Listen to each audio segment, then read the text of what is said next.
Hi, it's Mark Homan from Paul's Photo, the lab at Paul's Photo and the Creative Photo Academy. It's day 333. Woohoo! 333 day of our Be Creative series. And I was challenged by some of you to try something difficult, to show me how to get texture. So that's what I've done today. And like with all great photographic projects, and this takes me back to El Camino College and John Salengo's Photo 3 class. I know you've heard me talk about that before. But all photography is about lighting and exposure and getting it right. So when you, Cheryl, push down on that, does that look exciting to you? No, it's kind of boring. And why is it boring? Because the light isn't controlled. I've just got the house lights here on. So what am I going to do? The first thing I'm going to do is I'm going to add a light. Now, what light am I adding? This is the Litra torch, the Litra Pro torch. And I'm adding one light. And you can see what that does to my eggs. So the other trick I've got here is I've got a piece of white cardboard. Look what happens when I take the cardboard away. Right? So that's the light that the inspectors use on the eggs to see if they can see a chick inside.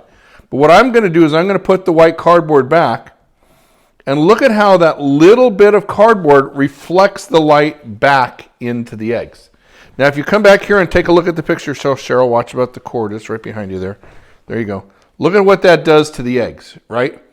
So there's a lot of contrast in this picture, and it's not going to be able to be photographed. The range in light between the light and the dark is too great to capture. So what am I going to do? I'm going to add a second light, another one of the Litra Pro torches. Litra Pros. What is this light doing?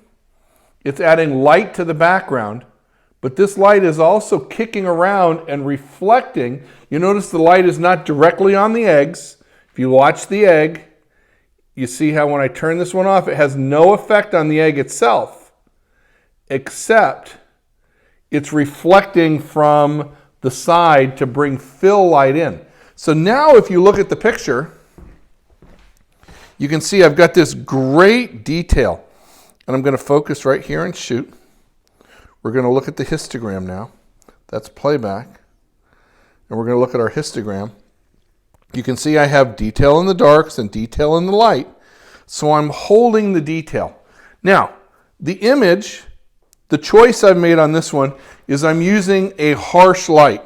So this is a direct light that's casting a strong direct shadow. What happens if I want to change that? So I'm going to take this one away. And I'm going to add one of the Litra Pros, but with the softbox instead.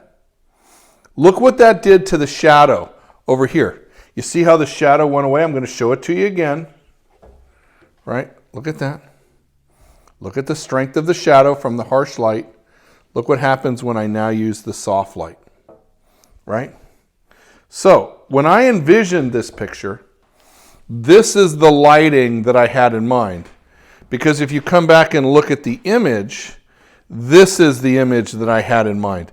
This is the vision that I had for the photo when I went to shoot it. Now, couple secrets here. I had an idea. I had a vision. I knew what I wanted to do. I had the technique to do it. I've had some experience. Now, a number of you asked me, Mark, how come you don't use flash? Well, I don't use flash. I haven't used flash, but except for one or two of the Be Creatives for a number of reasons. Number one, you can't see the flash. So on the video, you won't be able to see it. And for most of you, flashes are a lot more money. So to do a flash system like this would be $1,000, where with the Litra Pros, these lights are $200 a piece. So the cost is a third as much to do it with the constant lights. And it allows you to be able to look at the video. We can use it for video. So here we go. I'm at f11. Why f11? Because I want good focus on the foreground. I want the background to go out of focus. I'm going to touch focus and shoot right here. And you look at that Z7, just focuses right in there. Now look at the histogram. So the histogram is a little bit narrower because we're using the soft light. But look at that beautiful feeling to the image. Look at that beautiful effect that I've created. And this is all, gang, created. It's built. Because as Ansel Adams said, you don't take photographs, you make photographs. And what picture do you see? What picture do you imagine? And how are you going to make your picture?